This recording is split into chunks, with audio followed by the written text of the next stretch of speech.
ঘটক সাহেব বর্গি কত কিনলা? আরে বর্গি কেনা লাগা নেই ঘটক করে, যেখানে যাই সেখানে একটা বিয়ে লাগাই, একটা করে ছাগল পাই। তাহলে তোমারই তো ভালো, দাবা তো খাও আবার টিহাও পাও আর বর্গিও নিয়ে আসো। আমার ইনকাম এইভাবে চলে, 2 বাড়ি খাওয়া পাই আর সাথে একটা করে ছাগল পাই। এই শালা ঘটকাই দাঁড়া, তোকে উপকার ছাগল উপহার বাই করে দিতেছি। তুই বিয়ে করতেছ, তুই আগে দেখ নাই যে জামাই খোঁজা এমন ছাগল চাইছাও? ছাগল তোমার দিব এসো। আর কোবালি ভালো বিয়ে, প্রথমে একটা লাগামু এক ছাগল পাবো, আবার লাগামু আর এক ছাগল পাবো।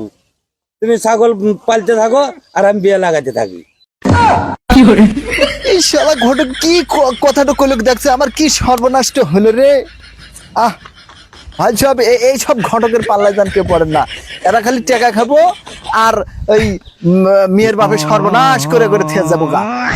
আমার কপাল দুই শেষ।